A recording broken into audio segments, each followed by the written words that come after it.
and welcome to our second video all about the very first Easter. In today's video, we will be thinking about a very special meal that Jesus ate with his friends, the disciples. If you listen closely, you'll find out why Jesus is the only one who can make it possible for us to have a friendship with God. But before we do, let's remind ourselves of what happened last time. Do you remember why I was telling you about my alarm clock in the first Easter video? Well, in our big Bible story, we find out Jesus was entering Jerusalem on a donkey, and the crowd around him was making a big, massive noise, kind of like your alarm in the morning. They were saying that Jesus was the king, and they were shouting and praising God for all that he had done.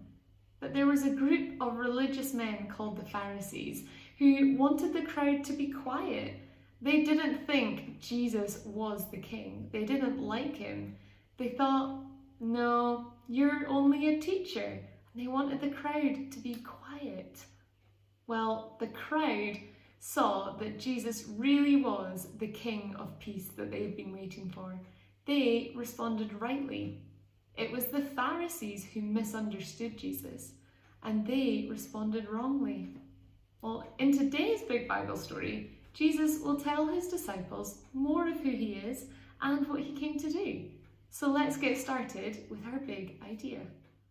Lots of us like to celebrate special events with special food. Can you think of a special meal that you've had? I wonder, do you think you could guess the event from the food that I show you? Well, let's find a way to get some food on this plate. Let's give this a bash. A turkey. When do you think you'd eat a turkey?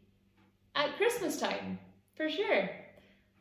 What else do we eat at special events? When would you eat a big cake like this that has candles on it? At a birthday, that's right. Well, I love getting to have dinner with my friends, especially if it's an event like a birthday where you're celebrating all the fun memories that you have with a friend.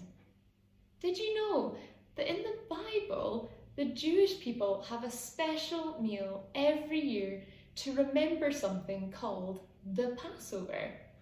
This special meal, the Passover, helped them to remember the story of their ancestors being rescued from Egypt.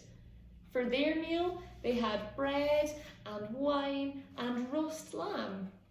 The Passover happened way back in Egypt when God chose a man called Moses to help rescue the Jewish people from slavery under Pharaoh, the king of Egypt. God saved the Jewish people from death. God was going to judge Pharaoh and the whole of Egypt and everybody in it for Pharaoh's sin. But God made a rescue plan for his chosen people so that they did not have to pay the death price for sin.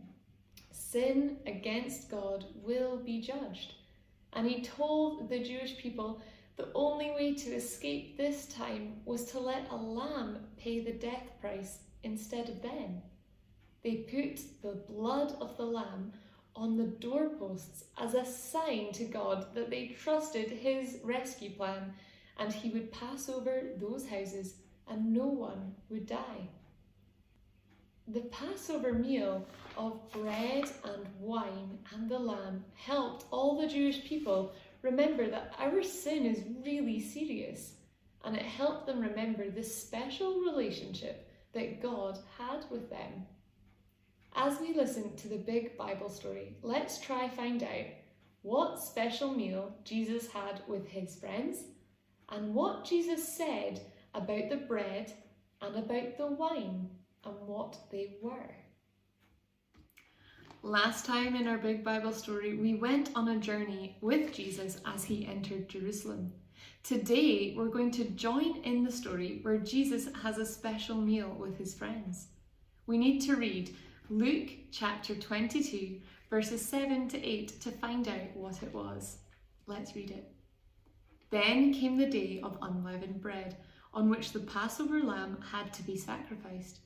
Jesus sent Peter and John, saying, "Go and make preparations for us to eat the Passover." So Jesus and his friends are having that special meal that we just learned about called the Passover. Jesus sends Peter and John to go and get it all ready for them to eat it together. And now that Jesus and his friends are all together in the room for dinner, Jesus is going to say some really special words. So let's keep reading in verses 14 to 23. When the hour came, Jesus and his apostles reclined at the table, and he said to them, "I have eagerly desired to eat this Passover with you before I suffer. For I tell you, I will not eat it again until it finds fulfillment in the kingdom of God." After taking the cup, he gave thanks and said, "Take this and divide it among you. For I tell you, I will not drink again from the fruit of the vine until the kingdom of God comes." And he took the bread, gave thanks, and broke it, and gave it to them, saying, "This is my body given for you. Do this in remembrance of me." In the same way, after the supper, he took the cup, saying, "This cup is the new covenant in my blood, which is poured out for you. But the hand of him who is going to betray me is with mine on the table. The Son of Man will go as it has been decreed, but woe to that man who betrays him." They began to question among themselves which of them it might be who would do this. Jesus is giving a new meaning to the Passover meal. When he says, "This bread is my body," and he tears it in pieces, and the wine is his blood that will be poured out, Jesus means that he will be the Passover lamb. Remember, the Passover lamb's blood kept the Israelites safe in Egypt. Jesus is teaching his friends that his blood will keep them safe from the punishment we should get for our sin. Our sin gets in the way of us being able to have a relationship with God. Jesus was making a new covenant. That means he's making a new promise between God and between humans. Jesus promised that by dying on the cross, he would take away our sin. Jesus would be our Passover lamb. This new covenant means whoever follows Jesus can have their sin taken away, and they can have friendship with God and live forever with him. Being friends with God always changes the way we live. When we are friends with God, we remember all the good things he has done for us. And one of the best things he did was to send his son, Jesus, to take away our sin. One way to remember Jesus at church is by having the same special meal of taking bread and drinking wine together. You might have seen that at church. And when we do this, we remember why Jesus came and what he did for us. But we can also remember Jesus in lots of other ways too, in the way we talk, in how we treat other people, and how we respond when things don't go our way. Our whole lives give us an opportunity to remember Jesus, who he is and what he has done. How could you remember Jesus this week? Why not share that with a grown-up or a friend?